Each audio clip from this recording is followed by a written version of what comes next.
Ring ভাঙা, রে মিস্টিরিওর আনমার্কস হওয়া এবং কি সেথ রলিন্সের রিটার্ন করা, আর কি চাই বলুন। সো গাইস, আজকের মানডে নাইট র শেষ হয়ে গেছে।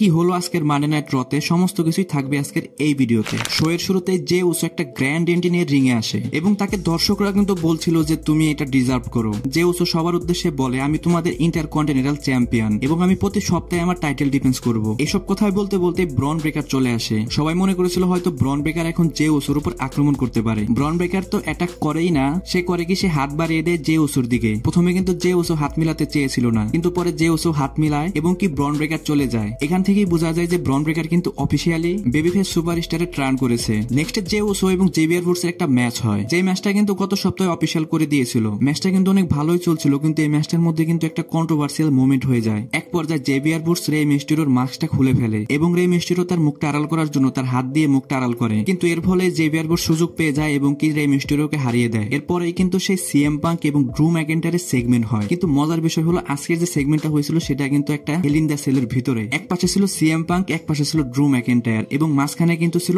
অনেকগুলো সিকিউরিটি। সেখানে তারা অনেক কথাই বলছিল। সেখানে সিএম পাঙ্ক বলে, আমি তোমার সাথে ফাইট করার জন্য অনেকদিন যাবত হোটেলে রয়েছি এবং আমি তোমাকে একদম শেষ করে দেব। এর জবাবে ড্রু ম্যাকেন্টায়ারও বলে, আজকে আমি কালো স্যুট পরে এসেছি, এর মানে হলো হেল ইন দ্য সেল যে ম্যাচটা হবে ব্যাড ব্লাডে, সেখানে আমি তোমাকে একদম ফিনিশ করে দেব এবং তোমার ফিউনারালের জন্য কিন্তু আমি এই ড্রেসটি পরেছি। সো গাইস, এটা থেকেই বোঝা যায় তারা কোন লেভেল পর্যন্ত চলে গিয়েছে। এরপরে ব্রন স্ট্রোম্যানের একটা সেগমেন্ট হয়, সেইখানে ব্রন স্ট্রোম্যান বলে, আজকে যে বিগ ব্রন স্যান্ডিটের সাথে আমার যে ম্যাচটা রয়েছে সেইখানে আমি বিগ ব্রন স্যান্ডিটকে একদম শেষ করে দেব। সে যখন এসব কথা বলছিল তার পিছন থেকে কিন্তু আর-ট্রুথ চলে আসে এবং এখানে আর-ট্রুথ আজকে রিটার্ন করে। আর-ট্রুথের সাথে মিজও ছিল, সেখানে আর-ট্রুথ ব্রন স্ট্রোম্যানকে তার ম্যাচের জন্য শুভকামনা দেয় এবং সেখান থেকে ব্রন স্ট্রোম্যান চলে যায় এবং তখনই কিন্তু মিস আর-ট্রুথকে বলে, তোমাকে যে এর আগে বিগ ব্রন স্যান্ডিট আহত করেছিল তোমার কি কোনো রাগ নেই তার প্রতি? সেখানে আর-ট্রুথ ফানি হইতে বলে, কে ব্রন স্যান্ডিট? আমি তো কোনো ব্রন স্যান্ডিটকে চিনিই না। এখানে একটু দেখা যায় যে মিজ আর-ট্রুথের প্রতি একটু বিরক্ত। এরপরে জাজমেন্ট ডে এবং এলডব্লিউ এর একটা ম্যাচ হয়। এই ম্যাচটা মোটামুটি অনেক ভালোই ছিল, কিন্তু লাস্টে লিভ মর্গানের ইন্টারফারেন্সের কারণে জাজমেন্ট ডে এই ম্যাচটা জিতে যায়। যখনই জাজমেন্ট ডে এই ম্যাচটা জিতে যায় তখনই জাজমেন্ট ডে সমস্ত মেম্বাররা রিং এ আসে এবং সেখানে ফিন বেলার বলতে থাকে ড্যানিয়াম প্রিস্ট এবং রিয়া রিপ্লির কোনো প্রয়োজনই নেই জাজমেন্ট ডেতে। এরপর লিভ মর্গান বলে, আমি ডাব্লিউডব্লিউ হিস্টোরিতে গ্রেটেস্ট উইমেন চ্যাম্পিয়ন হয়ে দেখাবো। এসব কথা বলতে বলতে রিয়া রিপ্লি চলে আসে এবং কি রিয়া রিপ্লি শুধু আসেই না, সাথে করে একটা শার্ক কেজও নিয়ে আসে, যেখানে কিনা সে বলতে থাকে যে আমি এইখানেই ডমিনিক মিস্টেরিওকে আটকাবো এবং ডমিনিক মিস্টেরিওর একটা রোগ আছে, সে কোনো জায়গায় আটকে থাকতে পারে না। যখন রিয়া রিপ্লি এসব কথা বলছিল পিছন থেকে ড্যানিয়াম প্রিস্ট জাজমেন্টের সমস্ত মেম্বারের উপর আক্রমণ করে বসে, আর এই সুযোগটা নিয়েই ডমিনিক মিস্টেরিও এবং লিভ মর্গান দুজনে কিন্তু রিং থেকে নেমে রিয়া রিপ্লির দিকে চলে আসে এবং রিয়া রিপ্লি তাদের দুজনকেই মারতে থাকে এবং এক পর্যায়ে রিয়া রিপ্লি কিন্তু সেই শার্ক কেজের ভিতরে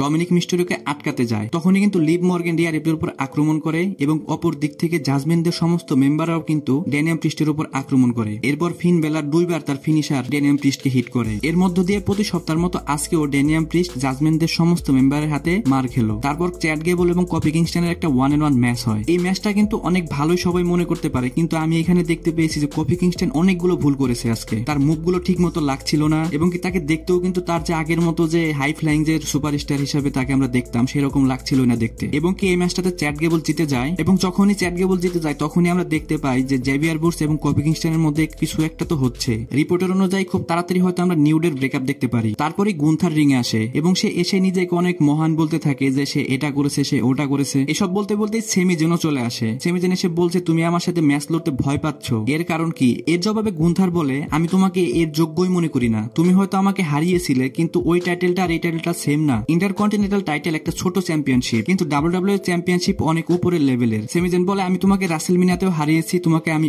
আবারও হারাবো। এর জবাবে গুন্থার বলে, যখন তুমি আমাকে এই ম্যাচটিতে হারিয়েছিলে এই ম্যাচটি দেখার জন্য কিন্তু আমার বাবাও সেখানে ছিল এবং এই ম্যাচটি শেষে আমার বাবা আমাকে বলেছিল তুমি এইরকম একটা সুপারস্টার কাছে হেরে গেলে যে কিনা একজন আমেরিকানও নয়। এর জবাবে সেমিজেন গুন্থারের বাবাকে নিয়েও উল্টাপাল্টা বলতে থাকে। যখন সেমিজেন এক্সট্রিম লেভেলে চলে যায় তখনই গুন্থার তার উপর আক্রমণ করে বসে। এই আক্রমণটা অনেক বেশি ছিল না, এরপরে কিন্তু গুন্থার সেখান থেকে চলে যায় এবং কি এর মাধ্যমে বোঝা যায় সামনের যে পেপার ভিউটা থাকবে যেটা কিনা ক্রাউন জুয়েল, সেখানে হয়তো আমরা সেমিজেন এবং গুন্থারের একটা 1-on-1 ম্যাচ দেখলেও দেখতে পারি। এরপর আর-ট্রুথ এবং মিসের একটা ট্যাগ টিম ম্যাচ হয় এবং কি শকিং ব্যাপার এইটা যে ম্যাচটির এক পর্যায়ে কিন্তু দা মিস আর-ট্রুথের উপর আক্রমণ করে বসে এবং এখানে অফিসিয়ালি দা মিস কিন্তু হিল টার্ন করে ফেলেছে। সো গাইস, সামনে হয়তো আমরা দা মিস এবং আর-ট্রুথের একটা 1-on-1 ম্যাচও দেখতে পারি। নেক্সট আজকের মানডে নাইট রর মেইন ইভেন্ট শুরু হয়ে যায়, যেখানে কিনা বিগ ব্রন স্যান্ডিট ভার্সেস ব্রন স্ট্রোম্যানের একটা লাস্ট ম্যান স্ট্যান্ডিং ম্যাচ শুরু হয়। এই ম্যাচটি এমনই একটা ম্যাচ ছিল, আমার মনে হয় এই বছরের মানডে নাইট রতে যতগুলো ম্যাচ হয়েছে সব থেকে সেরা ম্যাচটির মধ্যে একটি। কি ছিল না এখানে রিং ভাঙা থেকে অ্যানাউন্স টেবিল ভাঙা এবং কি দর্শকের উপর আক্রমণ হতে এই ম্যাচটিতে আমরা দেখেছি।